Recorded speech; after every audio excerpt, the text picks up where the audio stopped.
sudlarni davlat hozirgi moliyalashtirish bo'yicha o'sha davlat byudjetidan tashqari moliyalashtirish manbasi bormi? Hozirmi bor. Bor. Agar bo'lsa, nima uchun qonun loyihasida ular ochib berilmayapti? Bu qonun loyihasining 3-moddasida ochiqlik, shaffoflik deyapsizlar-da, lekin agar shu davlat byudjetidan boshqa o'sha daromad manbai, moliyalashtirish manbai ham bo'ladigan bo'lsa, bu shu prinsiplarga asosan ochiq, shaffof bu yerda ham ularni ham ochib berish kerak. Ikkinchi savolim.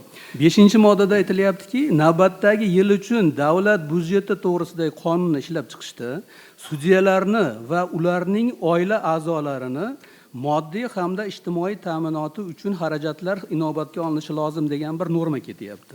Aniqlashtirib bersangiz. Hozir sudyalar tushunarli. Ularning oila a'zolarini moddiy va ijtimoiy ta'minoti xarajatlari deganda nima ko'zda tutilyapti? Nima uchun u byudjetdan qoplanishi kerak ularning oilasini moddiy ta'minoti? Biz bu yerda faqatgina o'sha konstitutsiyaning 140-moddasini ishlash mexanizmini ochib beryapmiz. Bu qonun loyihasida bu yerda yangiliklar yo bo'lmasam davlat byudjetidan qo'shimcha xarajat yoki qo'shimcha imtiyozlar nazarda tutilmayapti. Sudlar to'g'risidagi qonunni o'zi adashmasam 81-moddasida sudyalar va uning oila a'zolarining moddiy va ijtimoiy ta'minoti bo'yicha alohida modda bor. Bugungi kunda u qanday ishlatiladi? Sudyalarni o'sha majburiy davlat hisobidan sug'urtasi bor.